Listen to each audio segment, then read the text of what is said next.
Need motivation? Watch a Top 10 with Believe Nation. Top 10, I got a top 10. Got my motivation high for my top 10. Gotta learn from the wise women and men. All my life, like na na na na.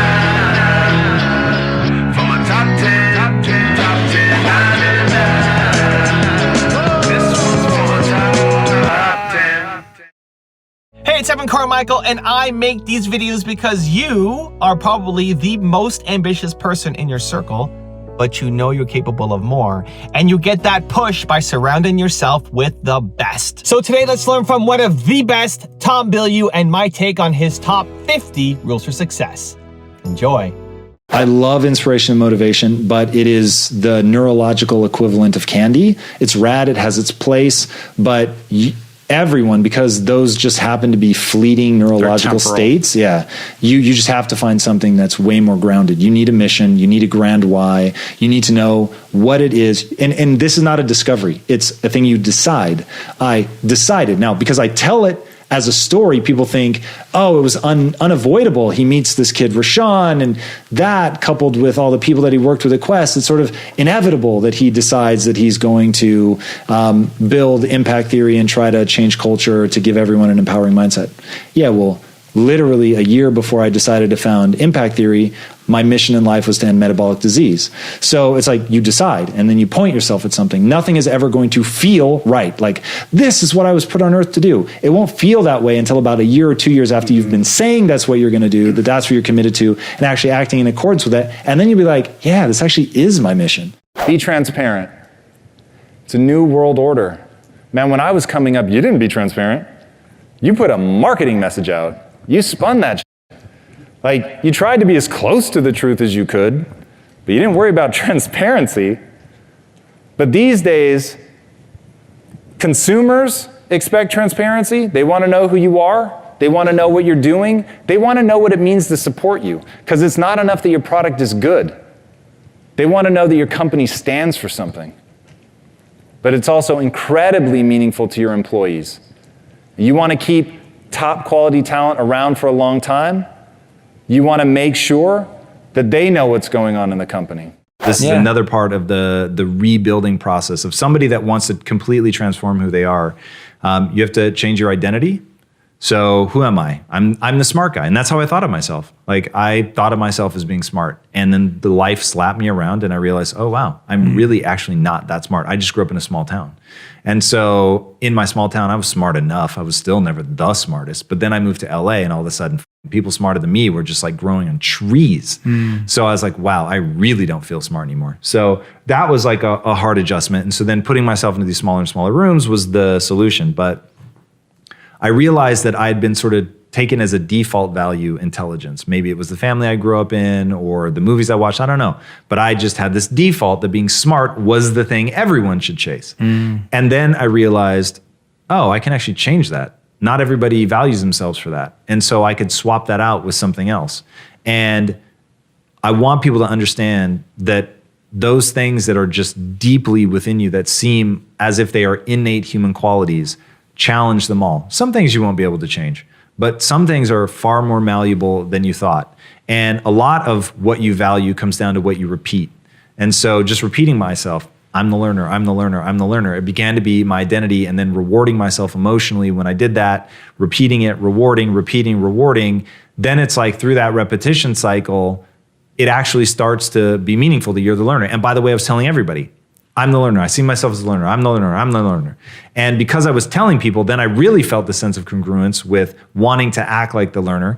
And so when you say you're going to do something and you do it, you earn self-credibility. So now I've got this loop going. I said I was the learner. Here I am reading this book. Here I am being willing to admit when I'm wrong, seeking out knowledge, looking for disconfirming evidence. Like, I get to feel good about myself for that. Iron Man, the movie franchise, is off the charts. And what is it?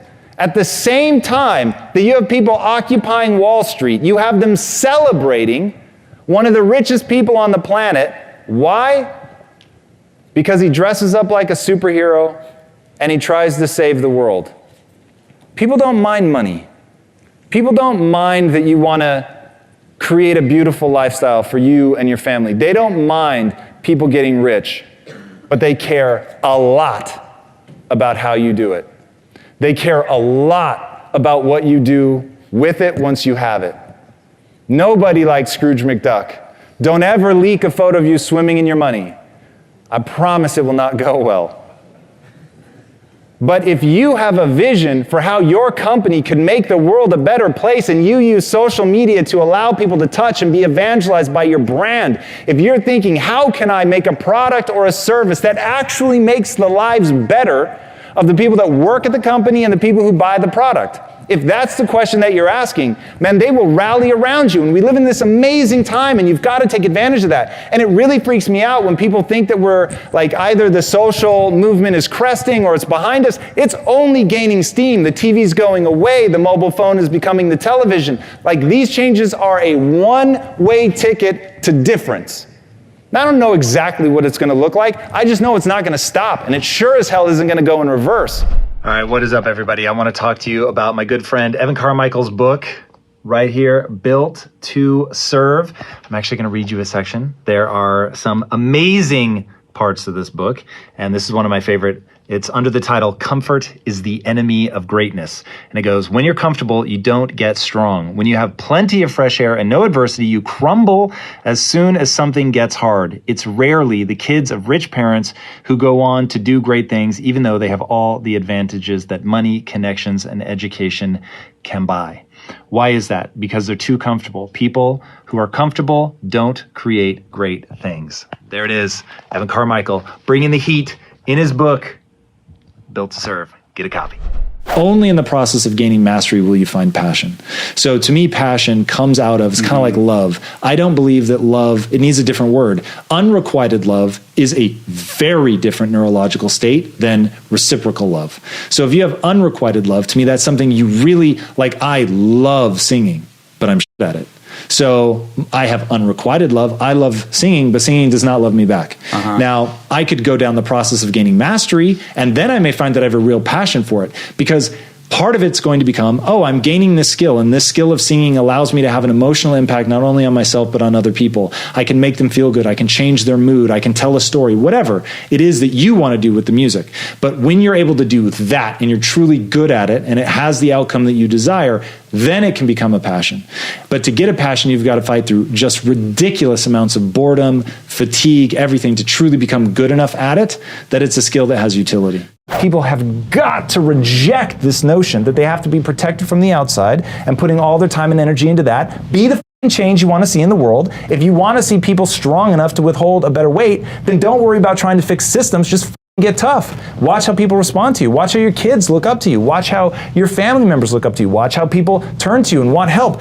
We have an innate desire to get strong. We don't have an innate desire to have something else protect us. All of us.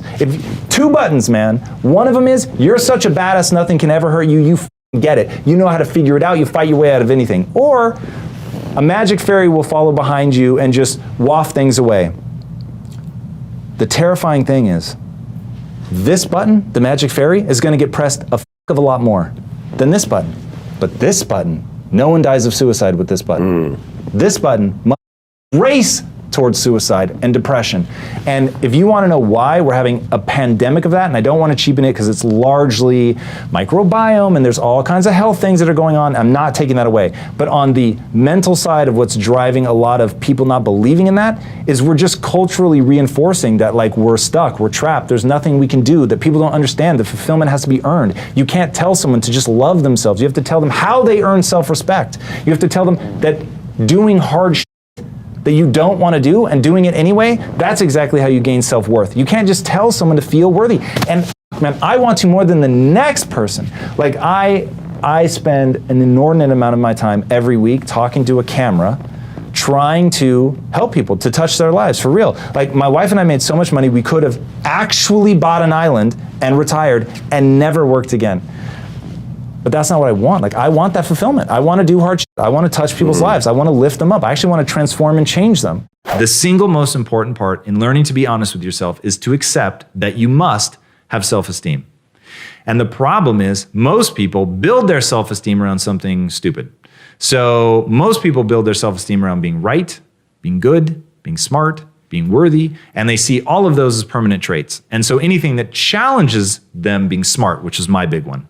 Oh God, even to this day, if I really want to get into a bad place, I'll just go hang around people that are just legitimately smarter than me and then focus on how cool being smart is. Now I can be around them when I value myself for being the learner, but the second I let myself slip into just wanting to be cool for being smart, then being around those people is like getting kicked in the face. It sucks, man. And so I went through this phase in my life that I call the king of remedial jobs phase. And so this is post film school, post like realizing that I don't have talent. I just need to be smart, man. I just need to build myself back up by being smart. And so I would apply for jobs. Like I sold video games retail, and I sold insurance door to door. I did anything that I could where I knew that the person interviewing me at some point during the interview was going to say, why are you applying for this job? Like, you're too smart for this. And be like, I'm right where I need to be, which is crazy and sad, but absolutely true. And so I did that for a couple years. And in that phase, I just didn't want my intelligence to be challenged. So flash forward now, I'm working with these two entrepreneurs. They hire me as a copywriter. I'm in an entrepreneurial environment for the first time, and they're clearly smarter than me. That isn't even up for debate.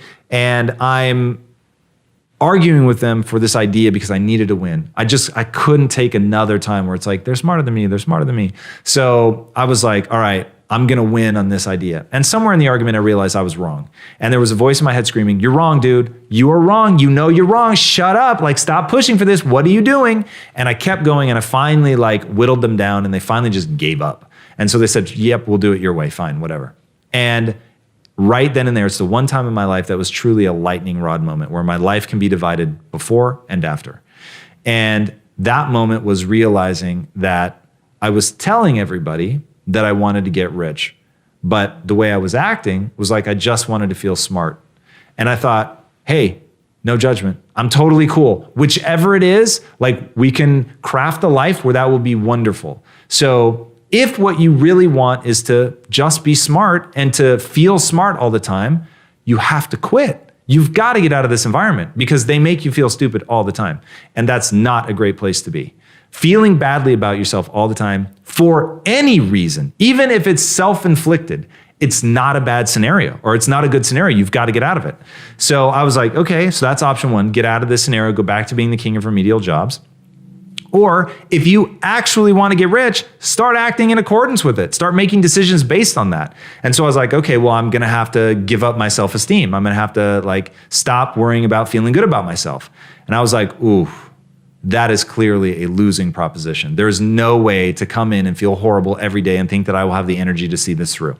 So I was like, God, what else could I do? And I was like, well, I guess I could build my self-esteem around something that is sort of impervious to being around people that are smarter than me. And what would that be? Being the learner. And I thought, okay, well, I could choose to do that. I could choose to build my self-esteem around being not right, but finding the right answer. Not being smart, but working hard to learn. And so that became just like the core of my existence. I decided in that moment, I'm going to start valuing myself for how rapidly I can admit when I'm wrong. How much I learn, how much time and energy I put into learning. And once I switched that and I switched my identity and my behaviors around to being the learner, then all of a sudden, everything changed. And that's when I went on hockey stick growth. Because all of a sudden, if we were arguing and I realized you were right, I'd be like, dude, he's right. You're totally right. I see it. Oh my God, thank you so much. And so I started earning a reputation of I never just backed into a corner. I never argued for something just because it was my idea. I was legitimately on the hunt to find the right answer. And so now I'm getting the internal feedback of, hey, you said that you were going to always focus on being the learner. You're doing it. You said you'd always admit when you're wrong. And I would try to shorten that timeline down. So I wasn't like taking an hour to finally admit it, or even 3 minutes, that I was trying to get to it like, dude, if I realize I was wrong, 3 seconds, 30 seconds max, like I'm, just finally saying it. Look, you're totally right. I'm with you. Yep, I see it. And then the world was like, whoa, working with this guy is awesome. He's not trying to take credit for other people's ideas. He will change on what he was saying in a heartbeat when he fights for what he believes in, but the second you can convince him, he's convinced, and then he moves on. And it just became a really awesome environment. Wow. So that was hugely transformative, but it forces you to constantly be on the lookout for where am I wrong? The reason that Quest went so fast wasn't just because we had done something to our minds and gotten to the point where we were so angry that we were going to push this forward no matter what. It was understanding the timing of the marketplace and the technologies that were emerging. And the technology that was emerging in 2009, when we first started thinking about the company, everybody thought Facebook was a joke. Everybody thought it was a huge distraction. And what we understood was it was just a megaphone. We didn't pass judgment on it. We just knew it was a megaphone. And it was a free megaphone. And if we could give them reason to say something good within a couple of minutes of an interaction with us, they could have a global audience and tell people about that. So we saw that the timing was right there. And we also understood that people want to have impact. How do you think about failure then? Not trying. For me, like to not have the audacious goal, to not really give it a real shot. And I know I'm constantly gut checking myself for, am I playing at building the next Disney, or am I actually building the next Disney? That means something to me. So if I get to the end of this and the world is clapping for me and they're like, oh my God, you're so amazing and look how far you went. But I know that I was only playing at trying to get there and that I kept dialing it back because I was getting too scared, that will be failure for me. I don't think people have researched cognitive behavioral therapy nearly enough. Pattern interrupting is like everything. Get better at pattern interrupting than LeBron is at shooting. Like, you just have to be a ninja. Like, you've got to be so hardcore. You've got to know about how to do that with yourself. So if I have a negative thought that's recurring, I just tell myself, nope, you can't think this anymore. So, and every time it will come up, because I can't stop myself from it popping up into my conscious mind, but you absolutely can control how the next thought goes. The next thought can be, and here's what I'll do with a negative thought. That's so rad. I'm so glad this negative thought appeared in my mind, because that reminds me to be grateful for the fact that I'm friends with Jay Shetty. Or that reminds me to be grateful for the fact I have a marriage that is so insanely cool that, like, I legitimately some days have to stop myself from just curling up in a ball with her and just chilling all day. Like, that is, I'm super stoked. Even now, Jay, it's so funny. I had to stop and think, wait, I'm going through this list of things that I'm grateful for. What started this? And I'm like, oh yeah, the negative thought. Like, that actually just happened to me right now. Yeah. So you can imagine in real life when, like, you train yourself, every time the negative thought kicks up, don't sit in the emotion of the negativity that it will bring. Instead, use it as a habit loop trigger to think about something you're grateful for. And at first, it feels so awkward, and it's like the negative thought just keeps coming back. But if you're diligent and suddenly negative thoughts become a habit loop trigger to gratitude, to positivity, to repeating your rules about, I don't allow myself to think things that tear me down, so I'm not gonna think about that. Even just saying that crowds out that thought and telling other people that, hey, this is what you're doing. It is unbelievable. But this is where I'm saying I'm literally just a patchwork of all these, like, tools and techniques that allow me to protect myself from negative self-talk, from anxiety, from depression. I don't think I've ever officially been in depression, but I've been super close enough to know the feeling of staring into the void, which I don't think is accurate. It feels like the void is collapsing in around you and just everything is meaningless and it is all utterly hopeless. And I've had just enough of a glimpse of how hopeless that is to get where people are in those moments. But anxiety, that I've been in the thick of. So that one I know, and I've used CBT, cognitive behavioral therapy, to do interrupts on that. I have a very well-developed negative voice, so I have had to use tools and techniques to stop that. I never would have become a successful entrepreneur if I couldn't learn to self-soothe. And at one point, that was what I would have said was my secret power. That my secret power in business was I can self-soothe faster than anybody else. Focus on value. Only value is sustainable. You want to make sure that you're delivering value at every touch point. Your customer service should deliver value. Your marketing message should deliver value. Your advertising in and of itself should deliver value. Your ads should be served to the people who, even though they can skip it after 4 seconds, they don't. That's when you're actually delivering value. People used to ask me, like, oh, how do you get rid of the negative voice? I'm like, I don't know that you want to. Like, the negative voice is a powerful reminder to practice gratitude. It's also a good reminder that maybe something is wrong. Maybe you are doing something wrong and you should adjust and you should rethink. I was just about to say that sometimes your negative voice is what protects you. Sometimes. Not all the time, but there can be times when it's protecting. In fact, I'll say it like this. It probably does protect you all of the time, but it's so repetitive that you touch this issue and now we're into the 9,000th replay of this, that's where it becomes stupid. And so the one thing, yep, cool, got it. I do need to work on that. You're absolutely right. And then just letting it go, right? And not clinging onto it, not beating yourself up over it and all that stuff. But it has a use, which is why it's so powerfully with us. The man on top of the mountain didn't fall there. It's so tempting to look at people that have achieved the extraordinary and dismiss them as being more talented than you, better than you. But what you need to see is the simple truth. They've worked harder than you. They've earned something that you haven't yet earned. But here's the great news. That's empowering. Once you understand that they've just busted ass, once you understand that they've just put in an inhuman amount of work, and that the only thing that distinguishes the people that are on top of the mountain, the people that have really done something that's going to last, is that they put in the effort. They work on themselves. They understand that through discipline and effort over time, that we can get better. That is the human condition. That is the thing that I find most beautiful about being a person, is it doesn't matter if you're bad today. It doesn't matter where you start. It only matters where you're willing to go and the price that you're willing to pay to get there. And once you buckle down and you assure yourself and back it up with action that you're willing to pay any price to achieve the things that you want to achieve, then you'll really be living a limitless life. Elon Musk talks about, in his business, it's all about breaking things down to the physics. If you sell to people, the physics in your world is psychology and understanding what motivates them. So your company needs to have a why. If you know Simon Sinek and his brilliant book, Start With Why, you'll know what we're talking about, the golden circle. Most people know what they do. They may even know how they do it, but they oftentimes don't know why they do it. Why did we launch Quest Nutrition? Because we wanted to end metabolic disease. Now, nobody knew that from looking at a protein bar, but our marketing material was about that. We didn't do features and benefits. We said, stop sacrificing. We said, you should hold food companies to a new standard. It's ridiculous that food companies aren't engineering new equipment to make food that's both good for you and delicious. It's just ridiculous. Nobody's held their feet to the fire. People have been buying the same junk products for years. They're not going to change unless you force them to. And so we came along and said, we're going to be the bearer of standards.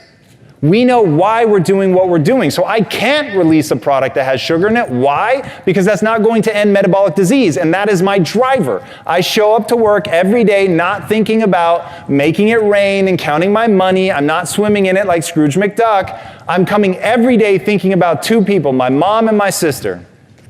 And I ask a very simple question. Is this advantageous for my mom and my sister? Yes or no? If it is, I do it. If it's not, I don't. Now, a lot of times, what's advantageous for my mom and my sister was really expensive. It was super annoying to have to do it because it was like you watch a profit margins like, oh God.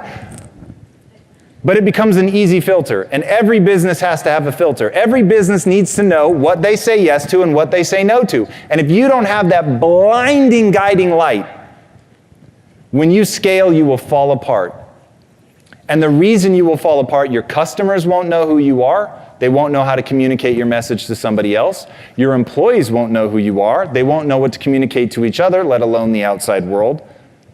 So it has got to be blinding. You have to be able to write it down. It has to be super clear. It's got to be direct, and it's got to be meaningful. And it has to be real. It's got to actually be something that drives you. What we all have to understand is at the end of the day, the only thing that matters is how good is your product. Whether you're trying to build a company or you're trying to be a kick-ass employee or you're trying to be the best parent of all time, at the end of the day, the only thing that matters is getting good. The only thing that matters is actually delivering an extraordinary performance. Until you get to that point where you can actually knock it out of the park, until you get to the point where you can captivate people with what you're able to do, you haven't gotten anywhere. If you want to be great, if you want to leave a legacy, if you want to be remembered, you've got to focus on the acquisition of skills. You have to focus on actually getting good. That's the only thing that's really going to capture people's imagination. We all come to a relationship with like expectations about how we think people should act. And unfortunately, we don't recognize our expectations as expectations. We recognize them as truth. This is how the world is. It is how the world should be. And when we think that they have those same beliefs and values and rules and all that. And so given this scenario, there's only one way to act that is certainly obvious. And so when the person doesn't act like that, we take it personally, like, whoa, do you not respect me? Do you not love me? Do you not care about me? And it just isn't that. They have a different set of beliefs and rules. There's enough nuanced difference that they're not, if they're intending to hurt you, you have a whole different set of problems. But assuming that they're not intending to hurt you, then you have a communication problem. So Lisa and I actually define our terms. So we have a few words in our marriage that they mean something. So if I say, hey, baby, it's important to me that you leave that, glass of water on the table, then she just wouldn't move it, period. Simple as. Like, the word important comes in all caps with exclamation points glowing red. Like, that's like when we say it, like, it's a drop whatever you're doing, like, it's important that you do X, Y, or Z.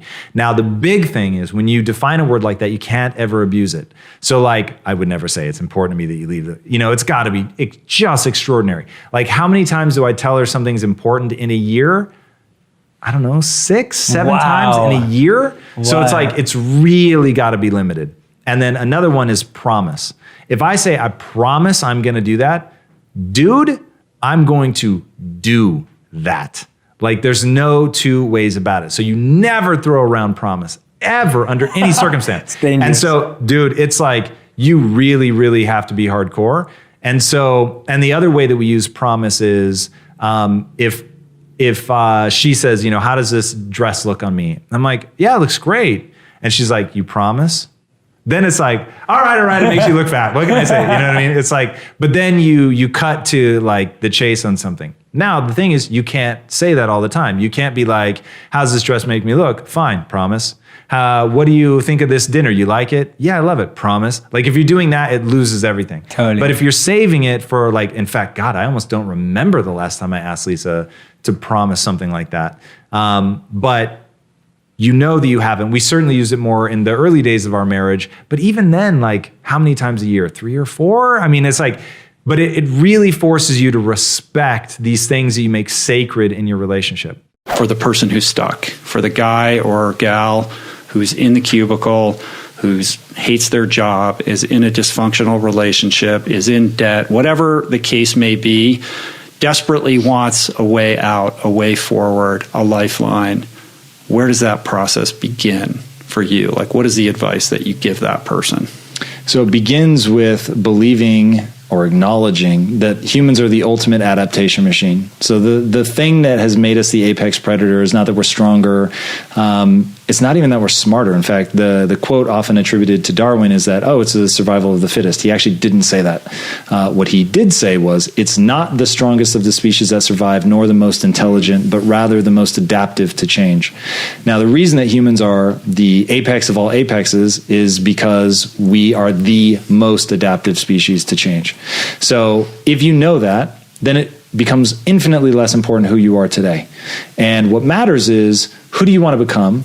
And what price, and the price being the time and energy that you're going to put into acquiring the skills to become that person. So imagine the person that you want to be. How would they act? And then start acting like that. If the person that you want to be would leave their job and, regardless of whether they had a safety net, burn the ships and go after something new, then that's what you should do. If the person that you want to be would start working nights and weekends because they very much value having a stable income that they can provide for their family or themselves, whatever, but are going to be disciplined and spend nights and weekends to get the skill set to go be more valuable somewhere else or to start their own company, whatever, then do that. Social media is going to allow you to have real, meaningful relationships with your customers. I will tell you one very fast. In the very early days of Quest, when all of us had to go out and actually make the bars, I'm out making bars, our chief marketing officer's out making bars, like everybody's out there. There would be periods of time where we wouldn't respond to somebody on Facebook. But this one woman started responding. And we thought, wow, that's so weird. Like, did somebody create a fake account? Like, is that one of you guys? And everyone's like, no, man, we didn't do that. That's a real person. And she would tell people like, oh, don't worry, I'm sure they'll get back to you quickly. They're a really great company. And we were and this is like early 2010. We're like, what is happening? And so we reached out and said, hey, we want to put you on payroll. She's like, I don't want to be on payroll. And I'm like, whoa, okay, now I'm getting freaked out. Like, what do you want? And she was like, I just want you to continue to deliver a service. I'm a nutritionist and I use your bars with a lot of people. I just want to make sure that you're around. So we developed this really cool relationship with her. We all got to know her. She held us to a standard. She was not always nice. She was always fair, but she wasn't always nice. If we were doing something poorly from a product standpoint, like weights and measures will let you ship product that's heavy. You just can't ship light. Okay? So imagine you get your bag of Doritos. Your bag of Doritos is going to be heavy. It's never going to be light. Now, so we're thinking, okay, cool, we have to comply with weights and measures, but we're a health and fitness company. So people are like, if I'm buying 60 grams and that's what I have in my diet plan, I want to make sure I'm eating 60 grams and not 65. And so she would call us out on it. So we ended up buying a piece of equipment because of that relationship that we had with this woman that we'd never met. And then one day she went silent. We wrote to her mom, hey, is everything okay? And her mom said she passed away. She was like 28. And I got like really emotional. And I'd never met her. And I'm not like that guy, but I got legitimately emotional. And I wrote a manifesto. And I said to everyone in the company, basically, we exist to serve these people. Every one of them is trying to do something that we may know nothing about. And they're using our products. And so we started celebrating her. Her name's Joy Ramita. We've been doing it for 4 years now. The Joy Ramita Superfan Award. We bring somebody in that's been amazing to the community. We just give them a big blowout party at our headquarters, give them behind the scenes access to cool stuff, just to say thank you. And that's when we really realized it may not be the kind of relationship you have with your mom or your brother or your sister or your spouse, but it's meaningful, man, in a way that business relationships haven't been since like the local general store and you saw the same people come in every day. It really is like if you can flip that switch in your mind and see it as something beautiful, I'm telling you, it will open you up to a whole new way of interacting with your customers, because there's a lot of amazing stuff going on in your communities that you may not even know about or that you could really feed into and build into something amazing. And if you stay focused on it being a community of people that are supporting themselves, each other, and your company, then you can do some pretty incredible things. Being honest, even when it sucks. Because let me tell you how many times it's going to be where if you just lied, oh God, it would be so much easier and you would probably get away with it. But the way that I explain lying to people is you get away with it 50% of the time. And so it tempts you to think it's a good strategy. But the other 50% of the time, it is cratering trust. And once you can't trust the person, all hope is lost. And there's nothing more beautiful than being in a relationship with somebody who makes you feel like they're number one, and that you totally trust them. And Lisa wrote this Instagram post about how she could see a photo of me with my arm around a woman or resting my head on a woman or hugging her or whatever. And it wouldn't even make her radar to question it. So that's the fun for us, is having that level of trust. Now, it's like, I think it's Buffett that said you spend your entire life building your reputation, only takes 5 seconds to lose it. So it's like, we're so careful. For 18 years, we've been earning trust with each other. So like, dude, so especially when I was back at Quest, and it was, women would come and flirt and hit on me because they wanted something, wanted to be sponsored by the company or whatever. And I was around literal bikini models like all the time. And so if ever there was going to be a moment of insecurity for my wife, it would have been that period. A, she wasn't insecure. And B, the thought of throwing away 18 years of shared experience of all that trust and everything, sex is like rad and super exciting and I love it the most. But like compared to what I would have to give up for something like that, it just doesn't rate on the radar. So, and by the way, something like I'm saying now, which most people would hide from their spouse, of course I find other people attractive. What are you talking about? Like, we just openly talk about that. Like, she'll nudge me and be like, oh my God, don't you think she's hot? It's like, that's just, we set up early on in the relationship to be aggressively ourselves. And one thing that we both were really honest about was, I was like, look, it is human nature. You are going to find other guys attractive. And I will actually trust you more if you admit when you find somebody attractive than if you say something stupid like, I only have eyes for you. Oh, really? You're the only human in all of history to like, transcend their human nature? Like, it doesn't make sense. Yeah. And then that's a super fragile place to be, because what happens if I get older? What happens if I get injured or scarred? Like, then I'm really supposed to believe that suddenly you're more attracted to somebody with a scar than somebody without. Like, it doesn't make sense. So we all live in this fragile bubble of, well, as long as they lie to me, it's okay. And as long as I'm willing to believe, and even though secretly I know it's a lie, and then it's the more pious than now, like, oh my God, she's thinking all these nice things about me, but I'm actually finding other people attractive and I'm just lying about it. And so then you're like, wait, if I'm lying about it, is she lying about it? And so it erodes all that trust. So from the jump, we were like, look, you're going to find other people attractive. I'm going to find other people attractive. But let me introduce you to this magical word called commitment. Now, I'm with you because I love you, because I respect you, but I'm also with you because I'm committed to you. And so you don't have to worry that I'm going to be looking over my shoulder for a more attractive woman. There are going to be more attractive women than you, for sure, especially as you age. Who the cares? You're my wife. We have shared an experience. We've shared a life. We've built this around each other. And commitment means something to me, going back to having that code that you live by. And the rules and the code that I live by, I'm never going to betray that. Yeah. So it's like, we've always said, I may break up with you one day, because I'm not saying that like, oh, there's nothing you could do that would make me break up with you. For sure there is. But I'm never going to cheat on you. I may come and say, I'm breaking up with you because I'm going to go have sex with somebody else, but I'm absolutely not going to go have sex with somebody behind your back. Never going to happen. So like having that trust and knowing who the other person is, like all that stuff is super meaningful. And look, there's just more and more and more stuff, but those are some big ones. How do you process issues? Do you have a system on what you go through? Something happens, something comes up in your brain. Is there a step process you go through? Yes. What is it? Starts with a goal. So what is my goal? Well, first it starts with clearing the emotion, because probably whatever I was told just had some emotion. I recenter myself. The thing that I probably repeat to myself the most is, you can do anything you set your mind to on a long enough timeline. So I know I can learn anything. So if the thing that hits me is overwhelming because I'm scared, I don't know how to do it, you can do anything you set your mind to. So at the end of this thinking through is going to be the question, are you willing to set your mind to it or not?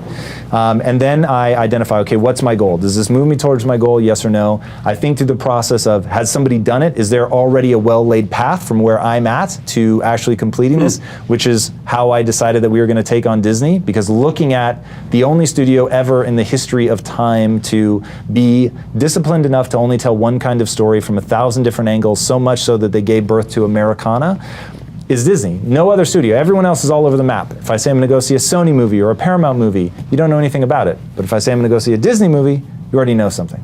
So their name brand means something. So I could see, oh, there's a path from where I'm at to the impact that I want to have. So I throw that out just as a reminder of the path that I'm walking, more than I have some particular obsession with Disney. Fascinating. And by the way, in your mind, do you see it already, that vision becoming a reality? No question. No question. No question about it. For sure. And look, I have days of where I'm like, how the fuck am I actually going to do this? But then you come back to, you can learn anything you set your mind to, so just keep marching forward. Your mind begins to lay down patterns over time. Neurons that fire together, wire together. So if you, let's say you want to do public speaking, and you get nervous every time you're about to public speak, then you begin to develop this Pavlovian response of anxiety as you go to speak. But you could interrupt that pattern. You could find ways, whether it's taking a much more confident posture, which there's all kinds of amazing research on how just your posture, changing your posture, creates a different internal reality. Going back to you're creating the state that you're in. If you're sitting like this and you're allowing your face to take on this really droopy, sad posture, it's very different. What you feel is very different than if you take an open, confident posture. If you hold your face in a very optimistic, upbeat, I dare you, try to be really pissed off and laugh out loud. It just doesn't work. Understanding that all of that stuff is intentionality at play. It's you choosing what you think. It's you choosing what you believe. It's you choosing what you feel. And all of that stuff has a material impact on the world around you. Take meditation. I eschewed meditation for years. I thought it was the dumbest thing in the world. I tried it, didn't make any sense to me until someone explained what I was really doing was gaining control over my autonomic nervous system. Because right now, so much of your life happens in the subconscious. The vast majority of the data that your brain processes is done subconscious. In fact, the conscious mind is the last person to know. If you guys have seen David Eagleman and what he talks about, how there's all this neurological activity going on, things that are known, things that are discarded, things that are moved towards, and the last person to know about it is your conscious mind. Despite the fact that he's going to take credit for all of it, your conscious mind is actually the last to know. So being able to take control of the autonomic nervous system is so powerful. It's going to allow you to center yourself before giving a speech. It's going to allow you to calm yourself before taking a test. It's going to allow you to perform at a higher level. Take the Navy SEALs. The Navy SEALs teach breathing exercises. The Navy SEALs teach meditative practices, because when you get into a combat situation and things are flying and moving really fast and it is literally a life or death situation, you've got to learn to calm your autonomic nervous system. And if you can't do that, if you can't lower your rate of breathing, if you can't calm your heart rate, if you can't push the blood back into your prefrontal cortex so that you can make the right decisions and quickly, you're screwed. So learning that this is all intention, learning that your brain is housed in a shell and it never sees the light of day, it never actually encounters sound, it encounters electrical and chemical signals, and from that it paints the best version of reality that it can. But it isn't the total reality, and it isn't objective. Once you accept that, once you get that there's even a crack in that door of subjectivity and that you can control that subjectivity, then all of a sudden your beliefs become things to control and manipulate, to move and construct around something that serves you. List the beliefs that you have about yourself and put them in two different sides. On one side, I want you to list the things that empower you and move you forward. On the other side, I want you to list the things that demotivate or demean you and move you away from your goals. And then I want you to look at the balance. My guess is most of you have more beliefs about yourself that are detrimental, that make you less of who you are, than you have on the positive side of things that make you bigger, that make you more confident, that give you the courage and the audacity to move forward. Once you realize both of those are fake, both of those are merely a representation that your mind has chosen to give you, and they're not objectively true, then you can realize, hey, I can change these. I can choose to believe things that empower me. I can choose to ignore things that move me backwards or change them.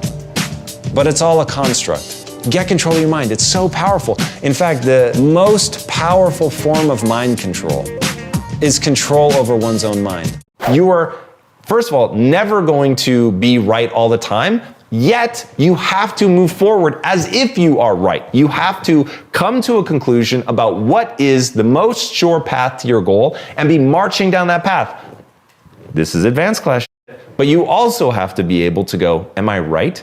So at the same time, you're racing forward as fast as you can. You've got to occasionally check yourself and say, is this actually working? Is there data that I can look at? What empirical evidence do I have that I'm actually going in the right direction? Now, you want to know where I spend the vast majority of my time? It's in that. If I'm not actively executing, and even sometimes when I am actively executing, I'm doing these little checks. What's the data? What data points can I look at? So not like it feels right, not I want to do it. Is there data that I can look at that tells me I'm either going in the right direction or I'm not? So I have that feeling all the time. I'm trying actively to delude myself, since the people that are most delusional are the happiest. I'm trying to delude myself to make sure that I'm going with enthusiasm. I'm trying to delude myself that despite the fact that I know next to nothing of what I'm going to ultimately need to know in order to succeed, that I keep going. That is fundamental and critical. And then, whilst I'm deluding myself, I'm checking to make sure that that delusion never gets out of hand, that I'm still grounded in reality, that I'm still checking myself against data. And all of those things are going to be what allow you to keep this from spilling over into something that's counterproductive, because there is a level of delusion that's useful, and then there's a level of delusion that is it's going to break you down. It's going to take you in the wrong direction. So you've really got to check yourself against that. Now, getting good at that is not easy, but leaning on data. What is the external world telling you? And not being afraid to see that the external world is telling you that you're going in the wrong direction, and then being able to pivot. I own a nutrition company, but I am not a thought leader. I'm an influencer. I have a thought leader that I trust, that I listen to, happens to be my business partner. But I'm the one that then translates that for the masses.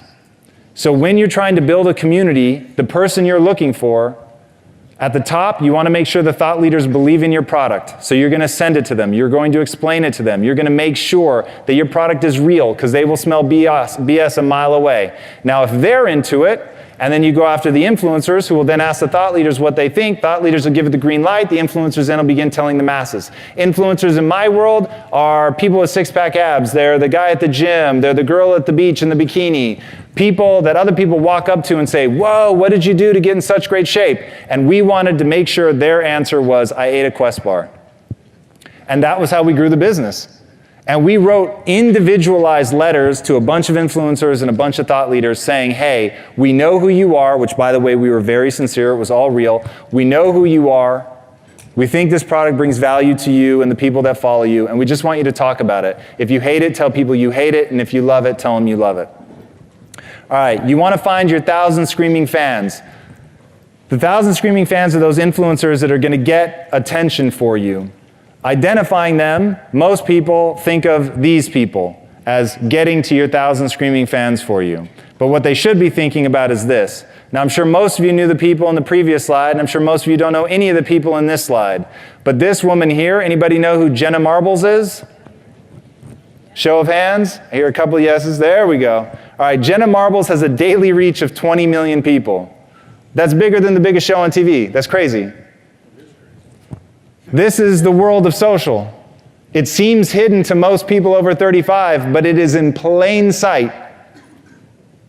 These are the people that you're going to be going after. Jenna Marbles, we sent her dogs' sweatshirts and a whole stack of our product. Now, why did we send her dog sweatshirts? Because her dogs are little chihuahuas, they're skinny as hell, and they always look cold.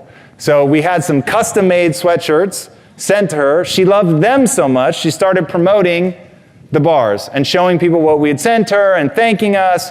Now, no money exchanged hands. It was just us doing something that she would think was cool, that her followers would think was cool, and we got to tap into that reach. That's the power of social. I won't belabor these points. Social is still, despite what you may think, largely free. It's real-time connection, raw feedback. Think 30 years ago how much you would have paid for real-time feedback from your actual customers, written right to you, telling you if they think you're amazing or a jerk or whatever they may think. It's absolutely incredible, and they want you to respond and win them back over. It is amazing. It lets you test things rapidly, which is amazing, and it lets you build a community very rapidly. And connecting to something other than the money, I was finally able to really see and understand what it was that motivated me. And I confessed to them that money was not my highest priority in business. My highest priority was camaraderie. I wanted to connect. I wanted to bring something of value to the customer. I wanted to think about the customer. I wanted to be myself. And I wanted to market in a way that was inclusive and created a community. And in that community, we could do something more than just sell products. And so we decided to sell that company because they felt the same. And they wanted to do something based on passion. They wanted to have the energy and excitement to see things through. And for 3 very different reasons, we decided to form Quest Nutrition.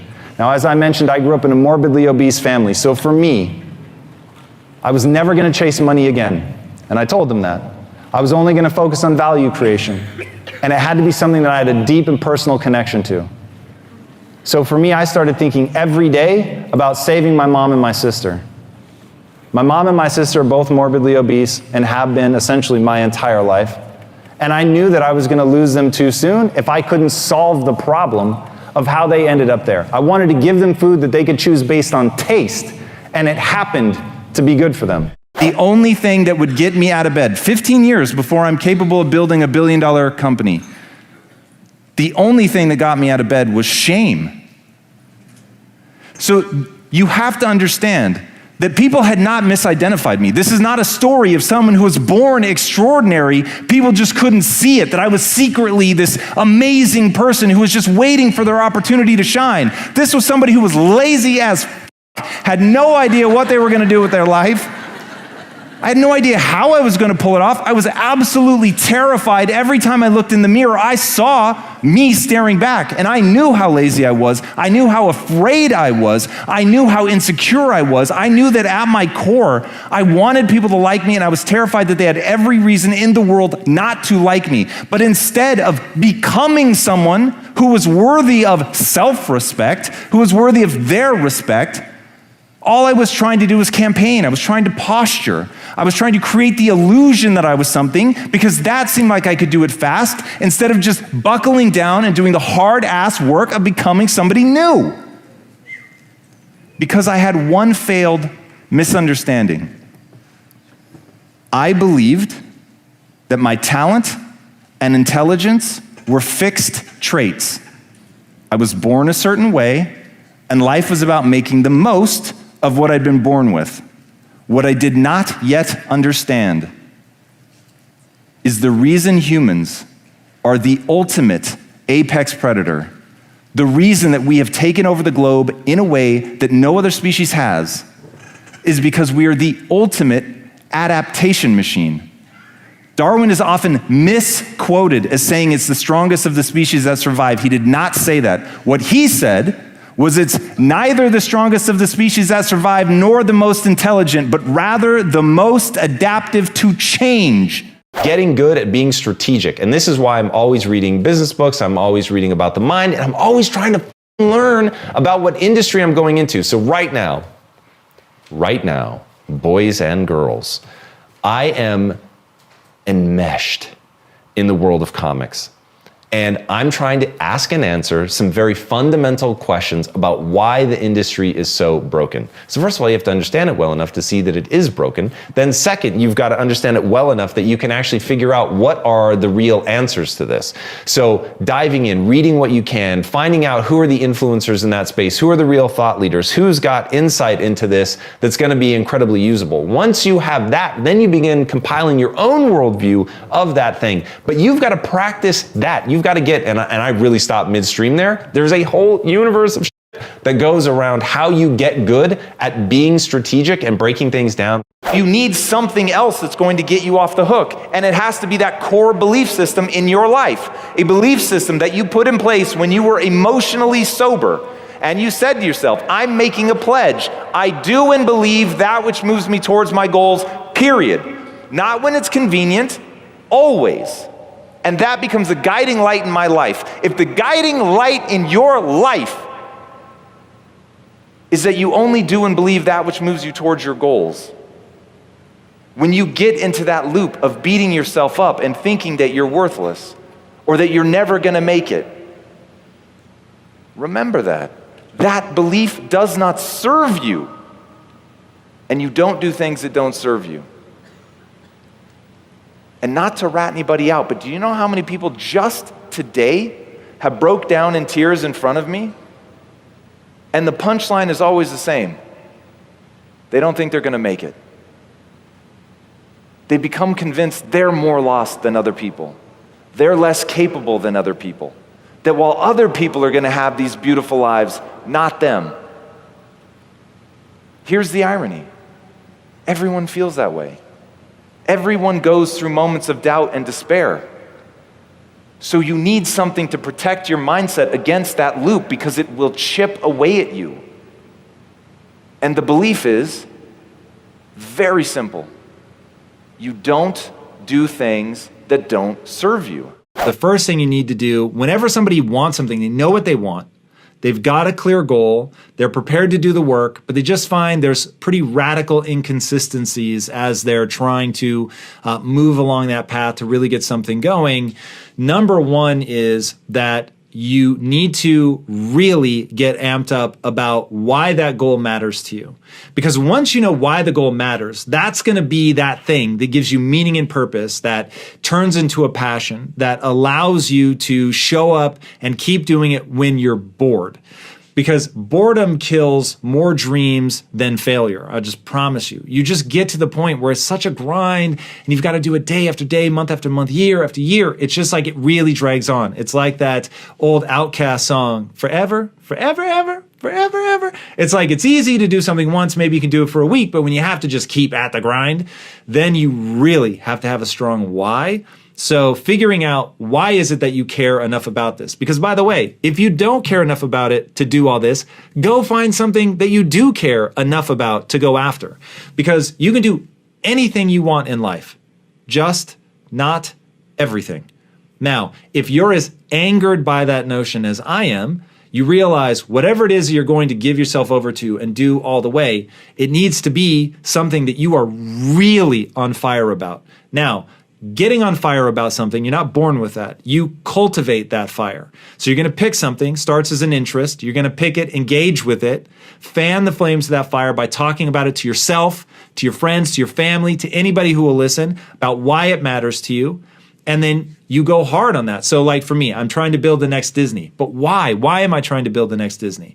Because I've worked with so many people in the inner cities that were extraordinary, far smarter than I am, and they're doing nothing with their life. Why? Because they don't have the right frame of reference. Their mindset is so limited that even though they have all of this natural skill that they could build upon and turn into something absolutely extraordinary, they're not doing it because they're not thinking about themselves and the world in the right way. Okay, I'm not prepared to live in that world. Right now in America, the number one predictor of your future success is your zip code.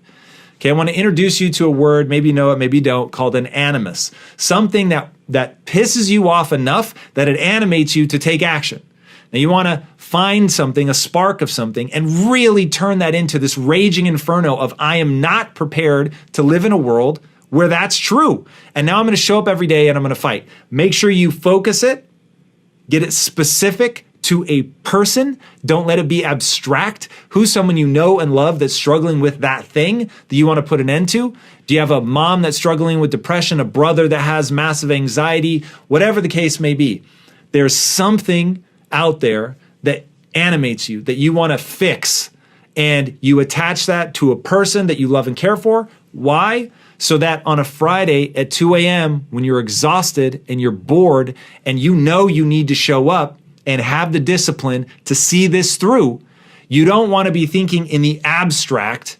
You want to be thinking very concretely about a person who is struggling with that thing, and then you can fight for them. I always said at Quest, I was trying to end metabolic disease because my mom and my sister were morbidly obese, and I didn't want them to die.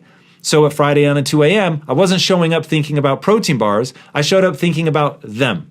And suddenly when you're fighting for somebody like that and it's personal, you'll have the energy that you need to see it through. I believe the very meaning of life is to find out how many skills you can acquire that have utility and then put that utility to the test in service of someone else.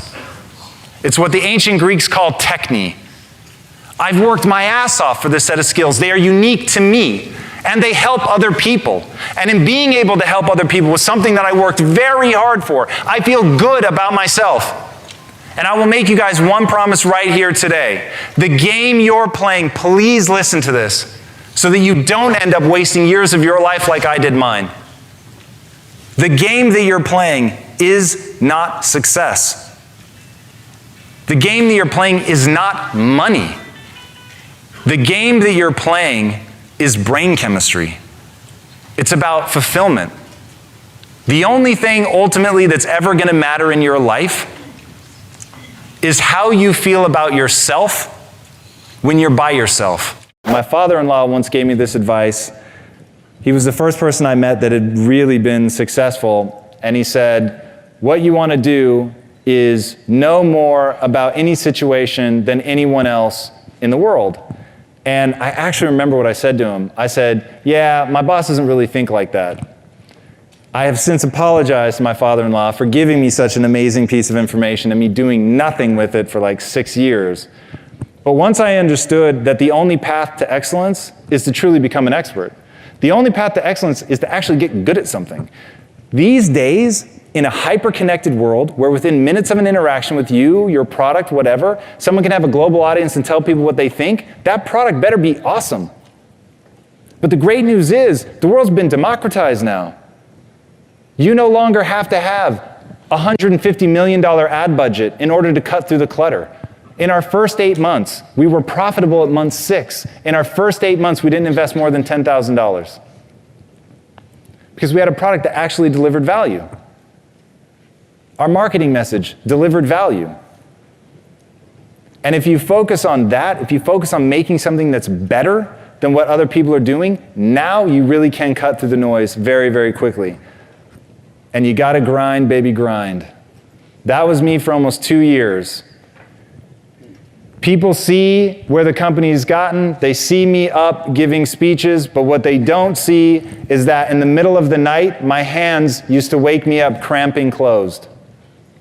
Because all day, I was making protein bars. And in the very beginning, we were running the technology company during the day and then going and making protein bars by hand at night with rolling pins and handheld blades that we cut the bars and then wrap them 3 at a time. We wrapped them 3 at a time. We would make 1,200 bars. I think 9 of us made 1,200 bars over a 6 or 7 hour period. Now in a day, we make 1.5 million. But that's where it starts. It starts with the willingness to persist long after it's boring. It starts with the ability to focus on your end customer long after you're exhausted. It starts with the ability to think about those people that you really want to serve when you're scared and have no idea how you're going to pull it off. But you chose to believe that you could do it. You chose to believe that. And because you chose to believe that, you were able to achieve excellence. This is the central mantra of my life. It doesn't matter who you are today. It really doesn't. So if you feel like you're incapable of something, maybe you are today. But just because you're incapable of something today doesn't mean that you're not capable of learning that thing. So it's not about who you are today. It's about who you want to become and the price you're willing to pay to get there. And I promise you, the day that you're willing to pay any price, you'll achieve what you want to achieve. I knew exactly what I wanted. I had my why. I had my goal, and it was very specific. And this is the thing about goals. They have to be incredibly specific. And my goal was to end metabolic disease.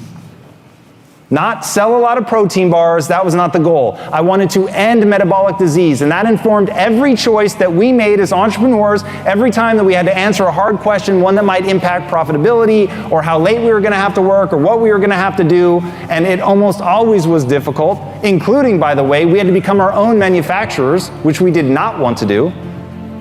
We wanted to outsource it. We just wanted to be marketers, but nobody would make the bar for us. Or they would, but they said that we had to add sugar to it. And we asked a simple question: will that help end metabolic disease, yes or no? If yes, we'll do it. If no, we won't. And it wouldn't, so we didn't.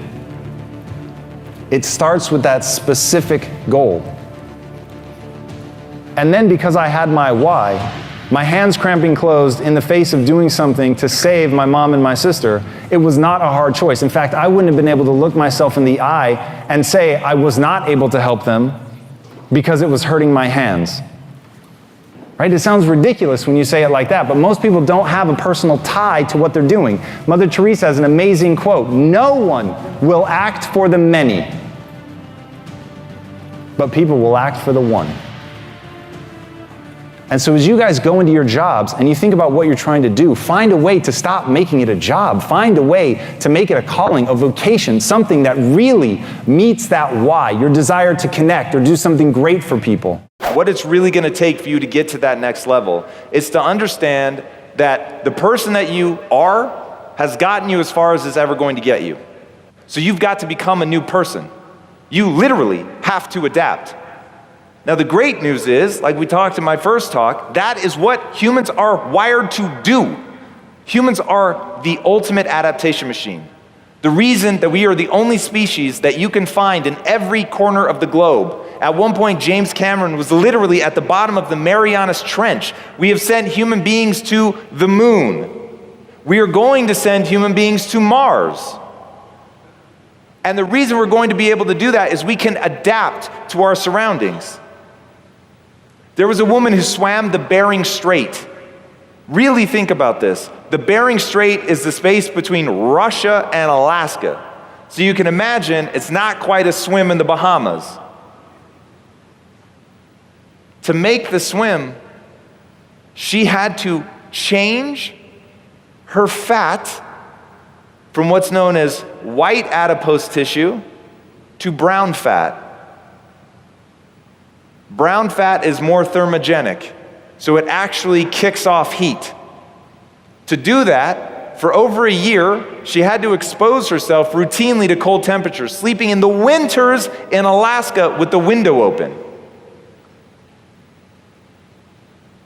But in doing that, she actually put her body through an adaptation response. Her body got the message, adapt or die, so it adapted. And when you're willing to put yourself under those kinds of stresses to become that new thing you want to become, to be the new person that you want to be, to go farther than anyone you know has ever gone, to be the GOAT, it is possible, but it demands a price. It demands a price. And what this weekend is about, it's about you deciding for yourself, where do you want to go? And what price are you willing to pay to get there? There's no right answer. There's no wrong answer. There's just clarity. There's just clarity. Don't judge yourself if you don't want to play on a world stage. Don't judge yourself if you're not willing to pay an extraordinary price. Just get the clarity of what you want and what you need to do to get there.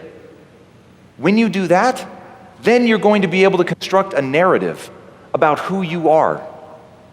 And that narrative becomes everything. If you want to do something extraordinary, you have one job. Leave your fellow humans in awe. Now, when you think about, holy shit, my job as a parent, as an entrepreneur, as an athlete, as a speaker, as a whatever you want to be, you've got to get so good at that thing that when people see you do it, you make them experience the most potent human emotion, and that is awe. To get that good is a terrifying journey of self-discovery and confronting who you really are. Because you cannot make change until you acknowledge where you're actually at. Now, why? Because it's not some new age woo thing. It is for real. Like, if you understand where you're weak, then you know where to spend your time building skills. To me, the gap between where you are now and where you want to go is a gap of skill set. And once I realized that, and I made the choice to believe that this whole brain plasticity thing was real, even though it was being hotly debated, then I could shift my self-esteem from being smart, right, good, worthy, to being that of the learner. The learner is the only identity that I have ever found that is anti-fragile. As Nassim Taleb says, things that are robust, that are strong, that are tough, that can take just a lot of abuse before they break, they are still ultimately defined by their breaking point. Something that is anti-fragile, on the other hand, is something that the more you attack it, the more it is pounded on, the stronger it gets. Now imagine being able to build a belief system, the thing that you build your self-esteem around, if all of that were tied to something that is truly anti-fragile, that the more somebody comes after it, the more robust it becomes. Being a learner is that answer. We went through a whole debate about what is the next company going to be. And it was one of those where it had to be something that we cared about. You know, we had started this whole gyration of selling the technology company because I was so pissed and so tired of chasing money. And I wanted to do something that I believed in. I wanted to do something that mattered, that had impact. So the only reason that I was interested in getting into nutrition was because I felt that it could save the two people that I was most worried about in the world, and two, I thought that it could address what I saw as the greatest health crisis we face as a species, quite frankly. If somebody's giving you advice about something that they have not done in their own life, then they have basically a 0 believability score. And somebody who has a 0 believability score shouldn't be pushing their idea like they know something. They should be asking a lot of questions. Now, when you're talking to somebody that's done it, Ray Dalio's saying is 3 times or more. If they've successfully done something 3 times or more, then they have believability in that area. So you want to find people that have believability, that really know what they're talking about, and then you should listen. You should ask a lot of questions. You should really come to understand it. If they haven't done that, they may still have amazing ideas, but what you need, because sometimes a novice has really fresh insights because they're just not stuck in the dogmatic ways of thinking that experts usually get into, but you need to be thinking about it differently. So rather than listening to their conclusions, you should be trying to understand their methodology. How did they get there? What is their process, their reasoning for making the statement that they're making? Now, if their reasoning is sound, then their conclusion may very well be worthwhile, but you have to understand their reasoning. So one of those 2 things. So either they are an expert in that area and thusly you should listen, or they are not, and you should only be thinking about what their process was to get to that conclusion. And then you have to be able to derive your own assessment as to whether or not you should listen to them. There's not going to be anything more empirical than that. Fulfillment is what matters. It is a neurochemistry state. The game that you're playing is not success, it is not money, it is not legacy, it is neurochemistry. It's feeling good about yourself right now, today, in this moment. Now, the absolute foundational building block to fulfillment is progress. Now, I don't mean progress in worldly pursuits. I mean humans are an active species that are absolutely designed to learn, adapt, and grow. We are the ultimate adaptation machine. Now, when nature wants us to do something, it incentivizes that thing with pleasure. So if we're the ultimate adaptation machine designed to learn, grow, and get better, then it's going to make that process intensely pleasurable. Now, what it doesn't incentivize is the obsession over where other people are, whether or not we have unique ideas, whether or not we're valuable. None of that is going to bring you joy, okay? As they say, comparison is the thief of joy. So, hey, if you really want to f with yourself, jump in the Instagram feed and look how other people are crushing it and obsess over that. If, on the other hand, you want to really have a deep and lasting sense of fulfillment, jump in the Instagram feed, find people that motivate and inspire you to be a better version of yourself, not to attain worldly success, but to actuate your potential, to ask yourself a very simple question: what is it that I am excited by? What am I motivated by? What jazzes me up, regardless of whether or not it jazzes anybody else up? And now I'm going to go get good at that thing. And that progress is the foundational building block of happiness. How do you feel about yourself when you're by yourself? I know a lot of people that fear that quiet. I know a lot of people that don't want to be alone with themselves. And the reason they don't want to be alone with themselves is because they don't think they're worthwhile. They're not happy with who they are. That's what adaptation is about. If you're not happy with who you are, then let's step into the ownership of that. Let's remember that's our fault. There's no one else to blame for that. The people that did horrible things to you are not to blame for that. Because if they are, there's nothing you can do. But if you're the owner of that, in fact, don't even worry about the word blame. You're in control. That's what this is about. It's about retaining control. It's about knowing that you own your life. And at any time, if you want a different outcome, you can make different decisions. You can do different things. You can start a new narrative. And once you begin that new narrative, you realize the power that's in that to take you where you want to go. The American dream is still alive for anybody if you're willing to learn and grow. First of all, if you're willing to accept you're not yet the person you need to be to execute at the highest level, you're willing to acknowledge your deficits and understand what skills you need, and then go out and relentlessly acquire those skills that have utility, and then be willing to put those skills to the test against something. For me, the test is business. It's the test I enjoy. It's not the test everyone enjoys. But that's what Quest was largely, me asking and answering the question, am I acquiring the right skills in order to end metabolic disease, yes or no? And if the answer was no, I changed. As Epictetus said, he is a wise man who does not grieve for things which he has not, but rejoices for those which he has. And that's gratitude, isn't it? It's the very base decision that we all have to make. Are you grateful for the things that you have in your life, or are you always wanting more? And trust me, I get it. I understand people that strive for more. I understand people that want something bigger and better. But at the same time, if you allow yourself to only think about what you don't have, to only be striving for something more, that obsession will begin to overtake you. It will begin to corrode you. But ultimately, it's a choice. Ultimately, at any time, right now, in this moment, you can stop and think about what you have. You can put your attention on the things that you're grateful for and watch what it does. Watch what it does in that instance, the way that it changes you, the way that it changes your chemistry, your feelings in a moment can shift from negative and dark to beautiful, with nothing else changing around you, nothing but you deciding that you're going to focus on the things you're grateful for. Nothing but deciding that there are things in your life to be grateful for. And that is a decision.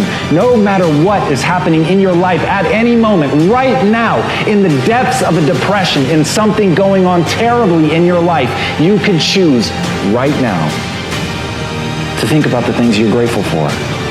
The breeze, a smile from somebody kind, a stranger who holds open a door for you, anything.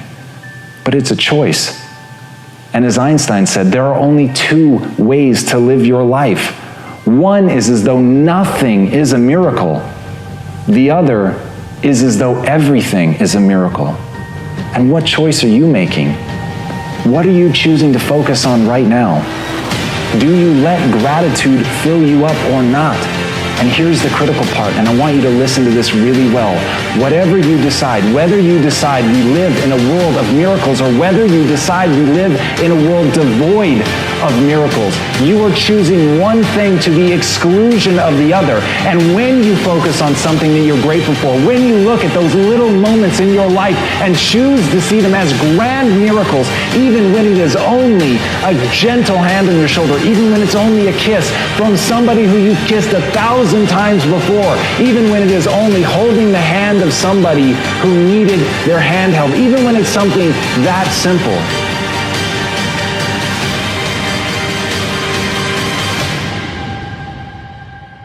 It really is a miracle, that it really is something that can fill you. It really is something that will change your chemistry, bring a connection between two people, allow you to see a grander vista, or even just open a window and look out at the world and realize that you're alive, that this is all a miracle, that none of this is guaranteed, that every breath you take could be your last. And in that, you can choose to cherish what you have. In that, you can decide to focus on that you have a breath to take. And even when it's something that simple, when you train your mind to do that, when you train yourself to decide to see the beauty in that, then nobody can ever take it away from you. And no matter where you are, no matter what's going on in your life, you'll be able to rise up and feel the beauty that is being alive. So take a minute at the worst times in your life and focus on the things that you're grateful for. You have to fight to reach your dream. You have to sacrifice and work hard for it. That's coming from the man who has come to define natural talent. But that's what other people put on him. People want to see somebody who's just naturally talented. It's God-given. They were graced. They were blessed with something at birth. But what does he say when he's asked about what it took to become the person that he is? It took hard work. It took sacrifice. It took giving things up. It took doubling down. It took pushing himself every day, day after day. And that's the thing about hard work. When you put that kind of unending, blinding effort into something, it gets to the point where you've worked so hard that it looks like magic, that people would sooner believe that it's DNA, that it's gifted, that it is God-given, than to believe that they would have to work that hard to replicate it. But if you can stop making other people extraordinary as a way to let yourself off the hook, then you too can become extraordinary. All of us are capable of far more than we think. We're capable of more than the people who love us the most think. We are capable of more than the people who hate us the most would have us believe. At the end of the day, it is a very simple question you're going to have to ask yourself and answer for yourself. How hard are you willing to work? How much are you willing to sacrifice? But on the other side of that is power and energy. And as Kyle Rote Jr. said, if you're attacking, you don't get as tired as when you're chasing. And that's the key. When you know what you want, and when you will not be held back from getting it, suddenly you go on the offensive. It's not about pleasing somebody else. It's not about chasing somebody else, becoming them, or even beating them.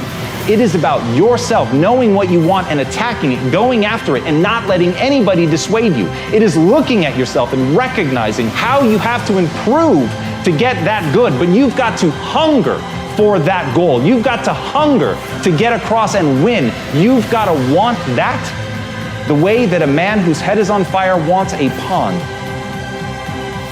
And when you get to that stage, when you're able to cultivate something in yourself like that, something that is refusing to be extinguished, something that will be heard, something that will stand up and be counted, then you're going to have what you need to get the skills that you need to move forward, to win, to attack. And in that attack, and having the energy to move forward relentlessly, you will find that even though you're working harder than you've ever worked in your life, you're more energized than you've ever been in your life. The times where you fatigue, they're not the times you're working the hardest. The times you fatigue are when you're being least yourself. You're not being true to who you are and what you want. So right now, start being honest about what it is you're willing to attack. Start being honest about who you want to be, what you're willing to become, and the price you're willing to pay to get there. If you give yourself over to that, you will not be able to be stopped. There's a difference between happiness and fulfillment. A bowl of ice cream brings me happiness. It does not bring me fulfillment. Fulfillment is often born of suffering. Fulfillment is about doing the things that are hard. In fact, the Greeks have a word for it. It's called techne. Techne means that you acquire a set of skills that is unique to you. The acquisition of those skills was very difficult. And here's the important part. Those skills serve other people. To me, I believe that the very reason that we're all here is to see how many skills we can acquire that have utility, and then put that utility to the test in service of others. That's going to be the thing that lights you on fire. That you're busting your ass. You're really getting good at something. You are taking action. You're moving forward. You're doing the things you need to learn and trigger that adaptation response that humans have. You're putting yourself under the stress. You've identified a goal. You're working your way backwards to where you are today. And that's the key. Building yourself begins with intention, clarity. You have to know who you want to become. You can't just show up in the gym of the mind and do random stuff any more than you can show up in the gym of the body and do random stuff and think that you're going to end up on the stage competing for Mr. Olympia. It doesn't work like that.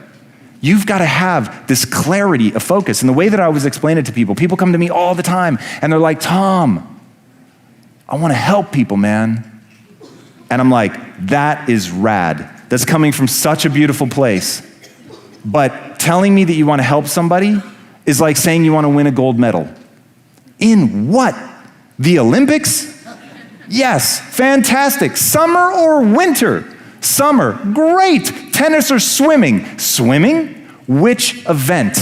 Backstroke? The medley? Because until you know exactly in what way you are trying to serve people, you don't know what skills you need to acquire in order to leave people in awe so that you may become extraordinary.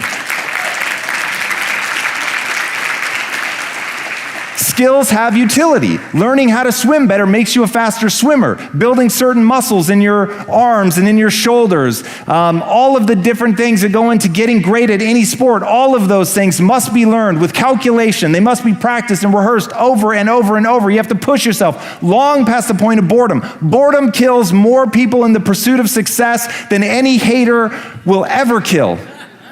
Boredom is the great killer of dreams. Boredom. Because people don't have the focus, they don't have the clarity of what they're trying to achieve. They've not built into their life an intoxication for what they're trying to accomplish. First of all, each and every one of you needs to avoid what Kevin Kelly calls premature optimization. Then you need to go out and experience a whole lot of stuff. Now, premature optimization is where somebody thinks off the jump, oh, this thing, I'm kind of interested in that. I'm going to optimize my life for that thing. The reason this happens is, God forbid, you went to a high school where they already made you choose like more or less a major, which they do in the UK, and I think it's problematic, and some schools do here in the US. Then certainly by the time you get to college, everyone is forcing you, they want you to pick a major. Then when you get out, you've got to get a job, and you want to get a job that makes sense with the major that you just got because you took on all this debt and you spent all this time, and so that's premature optimization. You literally made a decision when you were 18, maybe 17, terrifying, and now the whole rest of your life is an echo of that random decision you made before your brain was finished developing. Think about that for a second. Your brain doesn't stop developing until you're 25. So at 18, and that's late, honestly, most people are thinking about it at 17 or even 16, you're making a decision, you're prematurely optimizing, you haven't experienced enough stuff, you don't know what really lights that initial spark of interest, and so you go down this path, you're at 25, you're having a quarter life crisis because you don't love what you do, it's a mess. So, my advice is to go experience a whole lot of things. Now, whether that's taking a gap year, which I would never have done, so trust me when I say that's not your only option, but you need to be experiencing a lot of stuff, trying a lot of things, taking a lot of classes, watching videos, tutorials, reading, learning, like figuring out what it is that you go, whoa, I really like that thing. It's not a passion, it's not gonna spark off like that. It's just experience, you find something, it piques your curiosity. You're more interested in that than the next thing. Okay, now we're going to engage with it. This is step 2. Engagement is different than just going and experiencing. So that's sort of a very non-committal, dilettante sort of way of involving yourself with something, just experiencing it. The next is I really like this and I'm gonna go hard on it. So if I took a dance class, now I'm gonna sign up for a year's worth of dance classes or something. I'm gonna start going and I'm really gonna see if I like this. And in that engagement process where you're starting to read about it, you're talking to other people about it, you're gonna find out if the more you get into it, the more you're like, whoa, this went from an interest to like a real fascination. Fascination is that next gate. If it turns into a fascination and you're like, whoa, the more I learn about this, the more I want to learn, and the more that I get just excited about this, the more energy it gives me. Okay, that's a good chance then that thing can become a passion.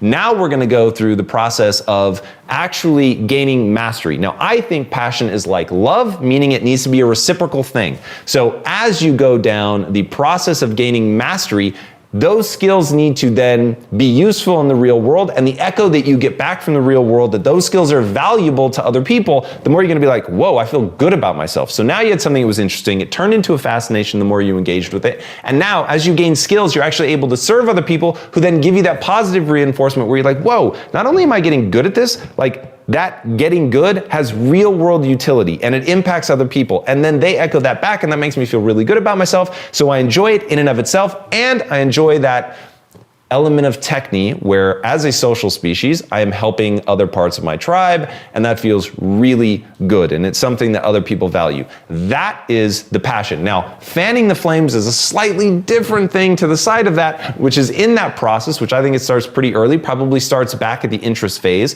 As you get interested in something, you're going to start doing things like what I'm doing right now. 2 seconds before the camera started rolling, I was not talking like this. I did not have this energy level. I wasn't using my hands as much or my face as much, oddly enough. but embodying something is absolutely critical. So a big part of gaining a passion is telling other people what you're up to, allowing yourself to embody the excitement, telling yourself and other people that you're excited about it, and actually embodying that excitement, embodying that passion, which then your brain goes, whoa, we're getting really excited about this. You know, our volume is getting higher, we're getting more energetic, we're moving more. All of that stuff forces the brain to say, this must actually be really important. And when you start doing that, then you're beginning to hardwire your brain for that. And you're beginning to associate the emotion with that thing that you're doing. It is something that you can very much do as long as it's based on something real. I find that this is pretty ineffective if there isn't that real core level of interest. But if you have that real core level of interest, then all of a sudden everything that you do just magnifies that over and over and over. Yes, you might embarrass yourself. You might end up doing a face plant. You might end up wishing that you hadn't even started. But if it's important enough, even in that moment, you've got to get back up and ask yourself, honestly, where did I fail? What was the skill that I didn't have that was required of this task? And once you stop beating yourself up, once you stop turning inward with a judgment of I'm not good enough, and you start turning inward with the judgment of I don't have good enough skills yet, then you can do something, because you know it's only a matter of time, effort, and focus between who you are today and who you need to become to actually do that thing. So don't worry about whether or not you're going to fail, because the only promise that I can make you is that you will fail. And as long as the only promise that you're willing to make yourself is that you won't stop, ultimately you will get to the top of the mountain. There's a gap between who you are today and who you will need to become in order to execute against your why. That thing in you that's burning, that you really care about enough to get across the finish line, that you care about enough to keep doing even when it's making your hands cramp closed, that you care about enough even when you've got to come in and work between rival gang members. It's the thing that you care about enough that you really will work so hard that the rival gang members fall in line behind you because you're leading by example. Thank you. And that became my mission every day. I'm going to show up and outwork everybody.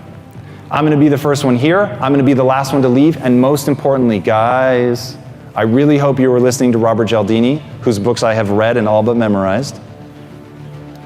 The key is you want to connect with them. You want them to fall in love with you. You want them to be inspired.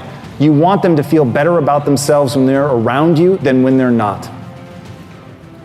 And if you can pull that off, they will go to war for you. Think about it. If somebody is going to come after you and they want to hurt your feelings, there is one thing every time they will reach for. That is something that is true. When people try to hurt you, they go for the most real thing and they jab you right in your heart because they know it's going to hurt because it's real, man. And that's mean for sure, and it hurts for sure. But if you think of it like this, when somebody's throwing a rock at you with the intention of hurting you, you can put your defenses up, you will deflect that rock, never to be seen again, or you can lower your defenses, let it hit you in the face, knowing that it will hurt, but also knowing now at your feet is not a rock, it's a lump of gold. Because they've given you an insight into where you are weak. Now, once you know where you are weak, you can begin to build yourself. And that is my thesis on life. You get to build yourself in any direction you want, in any way, to become anything you want.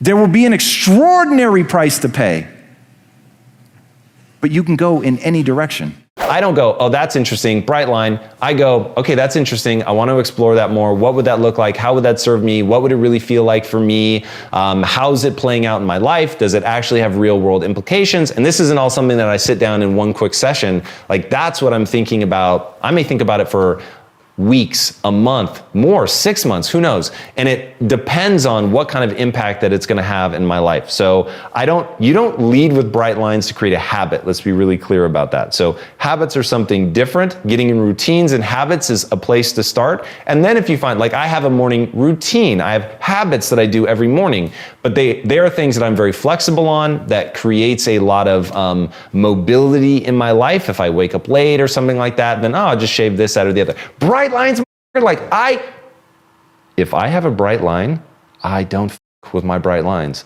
I do my bright lines. So that's the whole point of a bright line. They are absolutely non-negotiable. So be very careful about what you put bright lines around. Make sure it is something that's leading you towards your goal. And I think better to make it a habit and a routine first and see if it actually has an advantage, if it's something that's important and if it's something that you struggle with, and think that it's really, really important and you need that bright line. And in the beginning, when all we could do, because we didn't know production, we just had to throw human capital at it. And I needed people there, not kidding, at 2 a.m. on a Friday night. I had a bunch of ex-convicts in their early 20s with the tattoos on the face, the teardrop and all that, grinding it out to make protein bars because I gave them hope, because I showed them that it doesn't matter who they are today, it only matters who they're trying to become and the price that they're willing to pay to get there. And so when you guys walk out of here, that's what you've got to ask. This whole theme of pivoting, this whole theme of keeping your center is about knowing what you want and believing you can make it a reality. But the only way to make it a reality is to put in the work. You've got to put in the work. The change is hard. The change is difficult. The change will demand everything of you. But man, if inside you really believe in what you're doing, you really see how you can get to that goal that you want, if you really see how you can serve other people doing what you do with this skill set that you've worked your ass off to acquire, then you can actually make change in people's lives. And that's what motivates me. Getting the skills has real world implications. It took me from scrounging in my couch cushions to find enough change to put gas in my car to building $1 billion business. It is absolutely limitless what you can accomplish. Now think about that. If that's really true, if what I just said is true, that human potential is limitless, then how you spend your time becomes a spiritual consideration. Now, I don't think that we're born blank slates, but we are so close to that.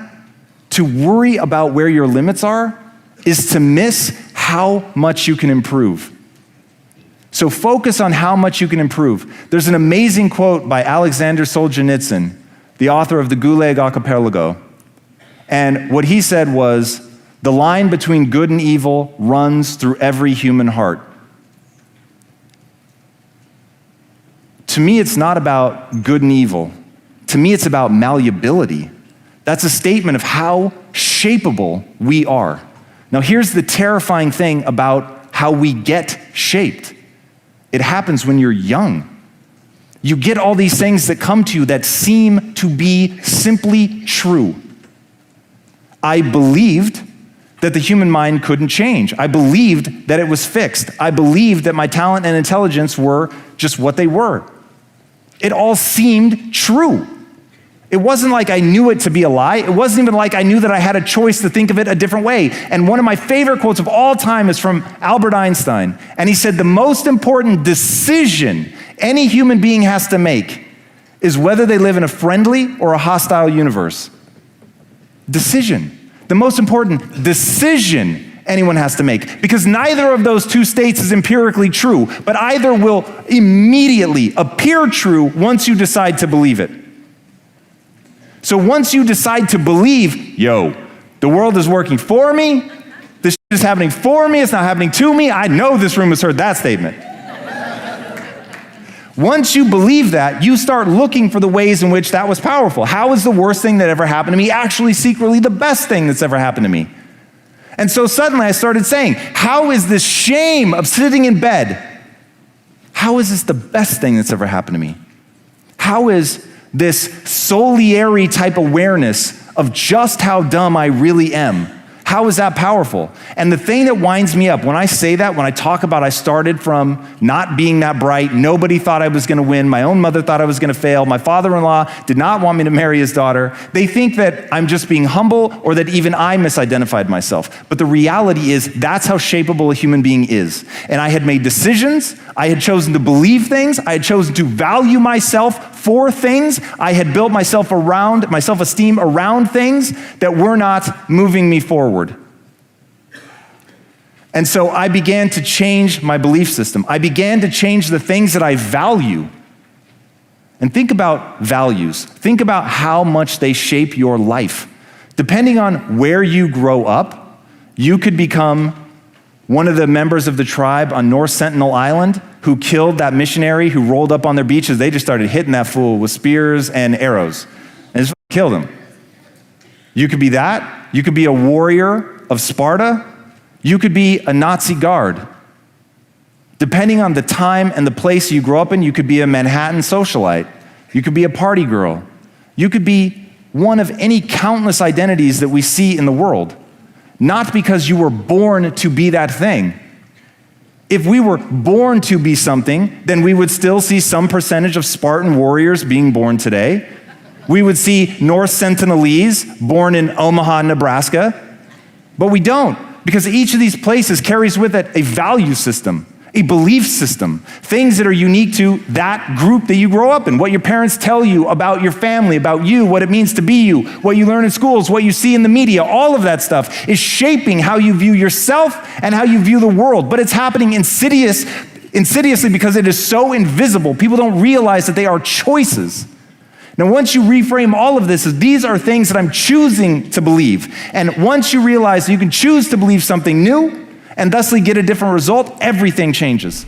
Now I've got a special bonus clip that I think you're gonna enjoy, but before that, it's time for the question of the day. I wanna know, what was your single biggest takeaway from this video and your plan of action for the next week? When you just get inspired, you watch a video, you get motivated, amazing. The science says you have a 35% chance of actually doing something, actually following through. That, Believe Nation, is not enough. That is not you, not now, not anymore, not today. But when you get inspired and then you create a specific plan of action for what you're gonna do, that number jumps to 91% chance of you following through. And when you commit publicly to others, like leaving a comment in this video, it jumps to 95%. So the question of the day is your single biggest takeaway from this video and your plan of action for the next week. Put it down in the comments below, and maybe next week I'll profile you. You're big on learning a lot of skill sets, right? What would you say has the highest, what skill set has the highest upside, highest return? The baseline thing people have to have is emotional resilience. So you have to, and this to me is a skill, you have to learn how to emotionally recalibrate. So when I was the kid in the server room and there was a whole bunch of people farther ahead in their entrepreneurial journey than I, and they all heard the same message about you can be a partner, and none of them did anything with it, I started asking, why aren't they doing anything with it?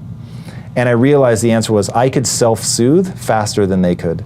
And so yeah, it hurt when I was told I was an idiot. That really sucked, especially hearing it from someone you really respect. But I decided to not spin out of control, not waste 3 days being hurt by it, but instead to recenter and just ask, are they right? Because if they're right, there's something to learn here. And if they're not right, just move on. And if they are right, learn the lesson. And so I just slowly started collecting it and the lessons. And the image I started thinking was, whenever somebody throws an insult at you, you have two options. You can let it hit you in the head, or you can raise your defenses and deflect it. And your defenses are the psychological immune system. They're real, and I'm not making that up. So all of us have this thing that comes to our aid when somebody says something that hurts you, then you're like, oh, well, they're mean anyway, they're a jerk, they're a bully, whatever, I don't have to take them seriously. And so that makes you feel better, and you believe maybe that they're being cosmically punished in some way. Being a bully is its own punishment and all that. So, and like that allows you to relax, and they've done studies that show people with the highest level of self-delusion are the happiest. So there really is something to it. But the people with the highest level of self-delusion are usually not the ones that go the farthest because they don't stop to recognize where they really are, to own the pain of that. So I thought, okay, instead of raising my defenses, I'm going to lower my defenses. I'm going to let that rock hit me in the head, because at my feet now is actually a nugget of gold. And I'm going to pick up that nugget of gold and form it a lesson that the person is throwing at me. And here's the thing to realize: when people really come at you, they're really trying to hurt you, they have sinister intent, they're going to come at you with something that's true. Nobody comes at you with the stuff that's not real. They're going to hit you with like the thing that you're the most secure about in the world. So even the people with the gravest of intent are the ones that are giving you the most powerful gift, because you may be blind to it, or maybe you didn't want to acknowledge it. But if you can let it hit you as much as it hurts, then bend down, pick it up, and learn from it, now you can do something. I applied to USC, but didn't realize you had to apply to USC Film School separately. So I get into USC, but I have terrible SAT scores. I took a 990, or I took it twice and I got a 990 combined score. It's terrible. They do it differently now, so people don't realize just how bad that score was. That sucks, actually. That was atrocious. And so when I looked at the film school, it required a 1300. And so I was like, whoa, how am I supposed to get in? I go see the school counselor at USC, and they say, listen, Tom, stop, because I was taking film classes, the general education classes. They said, immediately stop taking those classes. You are not going to get into film school. Not words like that, those words. They said, statistically speaking, you're more likely to get into Harvard Law than you are to get into USC Film School. The number of people that apply is ungodly. The number of slots are tiny. You're not going to get in. You're going to end up spending a 5th year here because you will have wasted your time. And I said, okay, I'm going to get in. Thank you very much, the stubbornness in me. So if you say I can't, I'm going to. And I said, there's got to be a way to figure this out. And I found out that one of the teachers that was on the admissions committee would let you join him for lunch. So I joined him for lunch, and as much as I can't believe this, no one else did. It was just me. And so I'm sitting down with him, and I'm like, all right, look, dude, here's the situation. I want to get into film school, but I got a 990 in my SATs. He was like, Tom, what does SAT stand for?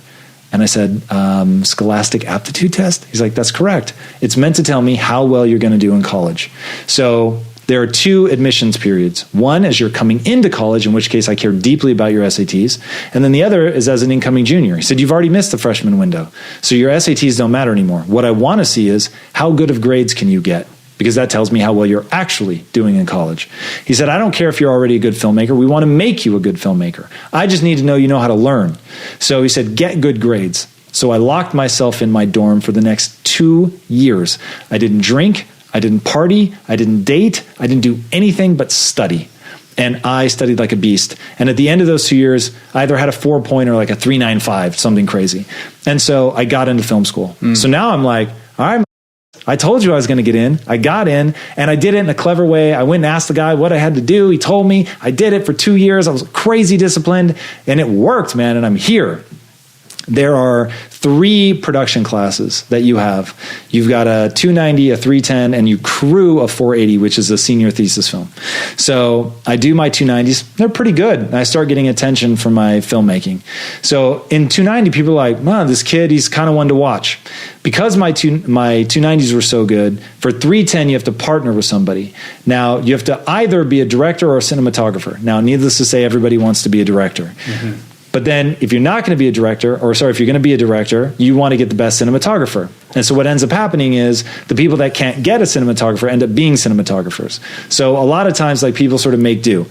I wanted to be a director, and one of the other best directors wanted to be a cinematographer. So now everybody wanted him as their cinematographer, and he chose me. So now I've been one to watch in 290. I get the ideal partner for 310, and we kill our 310. How'd you get that guy? He thought I was talented, fun to be around, and that I was one to watch. And so in terms of, I would be a good person to partner with in order to get a good 480. So partners with me and we kill it. And we don't make the classic mistake that most student filmmakers make, which is to tell a feature-length film as a silent film. So we told a very short moment in time as a silent black and white film where you wouldn't expect people to talk anyway, so it didn't feel like a silent film. So people love it, does very well.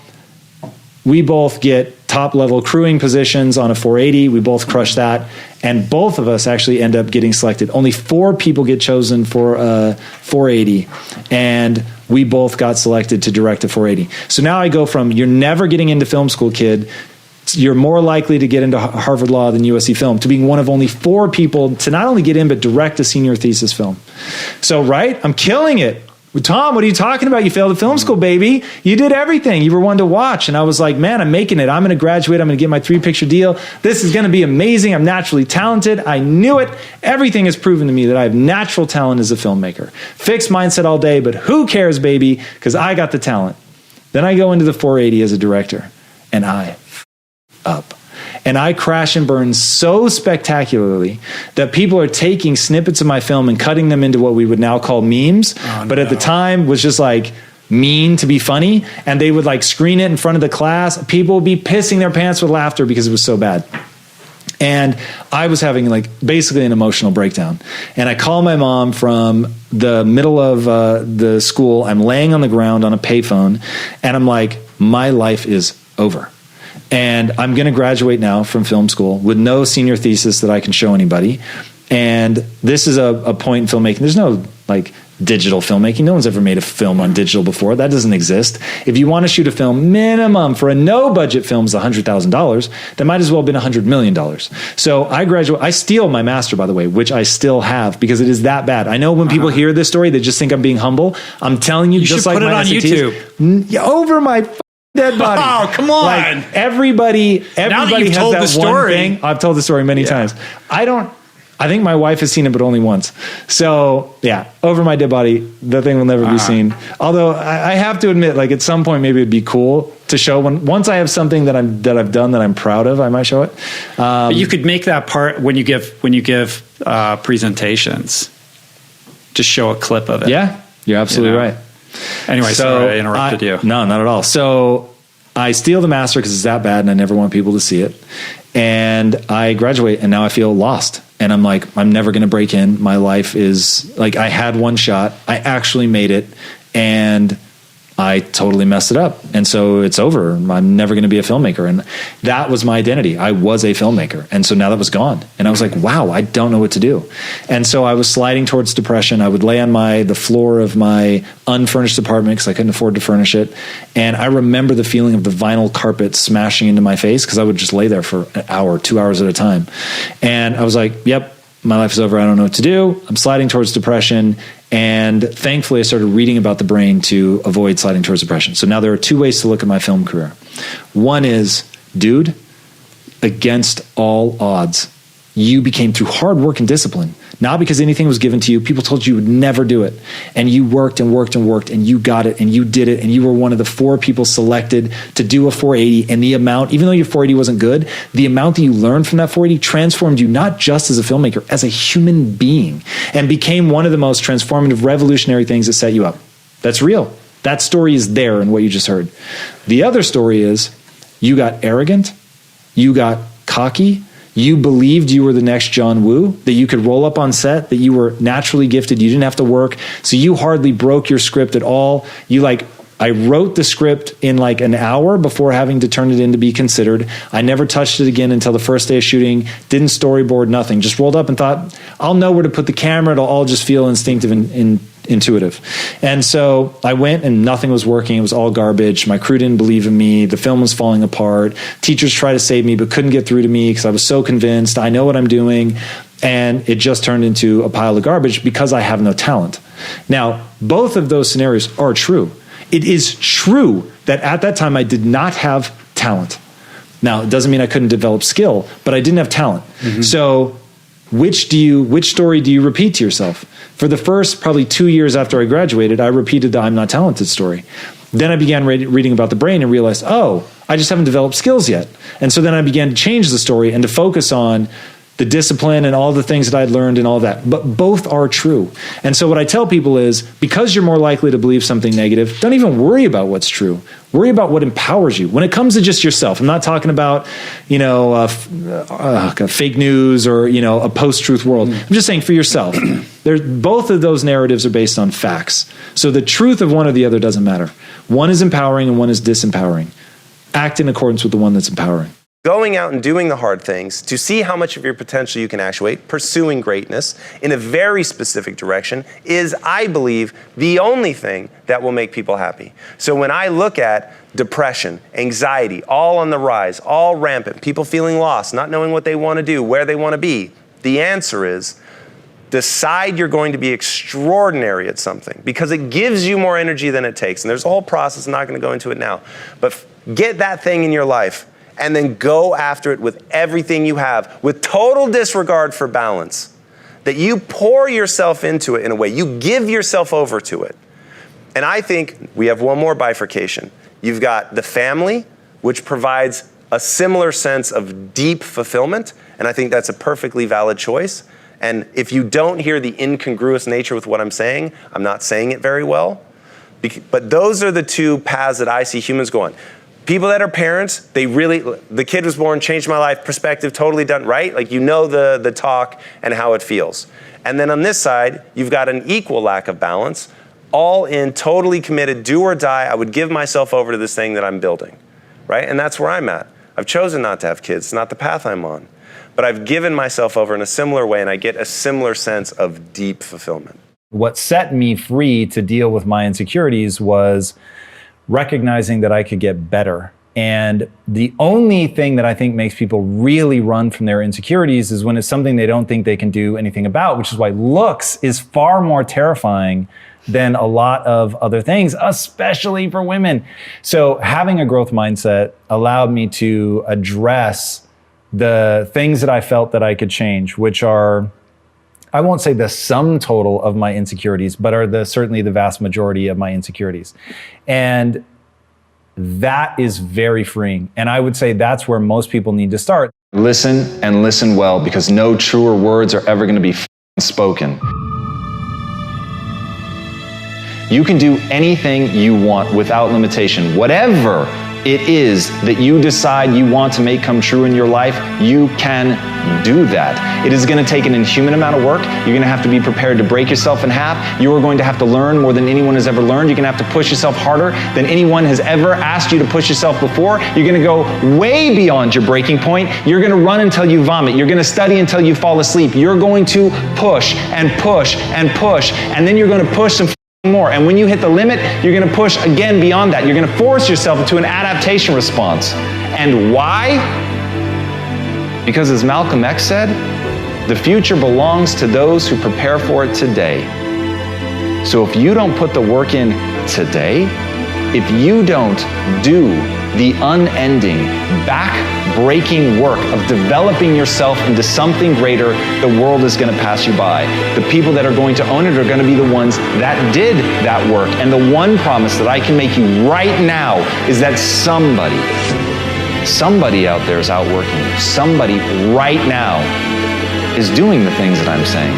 Somebody right now is doing the work of failing and getting up and getting better and pushing themselves and triggering that glorious adaptation response that makes humans the apex predator. Someone right now, they're putting in that work.